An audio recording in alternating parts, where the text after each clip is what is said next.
Francis का Vatican city में निधन हो गया है। वो लंबे वक्त से बीमार थे और पोप फ्रांसिस की मौत की खबर वेटिकन सिटी से दी गई है।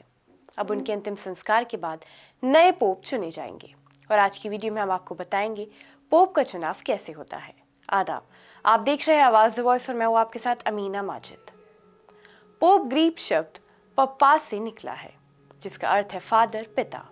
सीधे शब्दों में कहें तो पोप दुनिया भर में कैथोलिक चर्च के नेता होते हैं। पोप फ्रांसिस अमेरिकी महाद्वीप से आने वाले पहले पोप थे। उनका जन्म 17 दिसंबर 1936 को अर्जेंटीना में हुआ।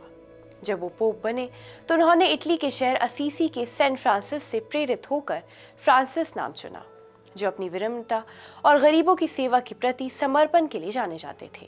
वो अमेरिका से आने वाले पहले पोप बने। अब सवाल ये है कि नए पोप को कैसे चुना जाता है।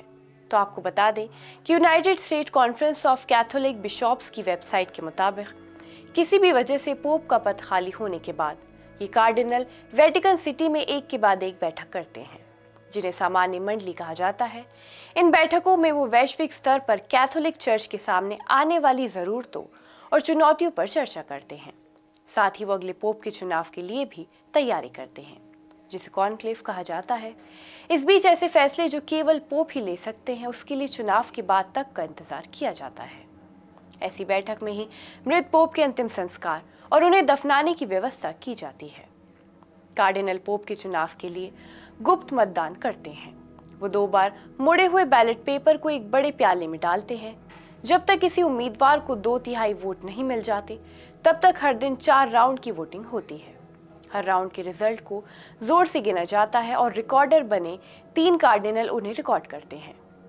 अगर किसी को आवश्यक 2/3 वोट नहीं मिलता है तो बैलेट पेपर को चैपल के पास एक स्टोव में जला दिया जाता है और उनको काला धुआं पैदा करने वाले केमिकल में जलाया जाता है। आखिरकार जब एक कार्डिनल को आवश्यक 2/3 वोट मिल जाता है तो कार्डिनल्स कॉलेज के डीन उससे पूछते हैं कि क्या आप पोप के पद पर अपने चुनाव को स्वीकार करते हैं।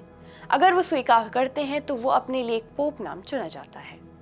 दुनिया को नए पोप के चुनाव का संकेत देने के लिए अंतिम राउंड के बैलेट पेपर को सफेद धुआं पैदा करने वाले केमिकल के साथ जलाया जाता है। अब देखना यह होगा कि नए पोप कौन होते हैं।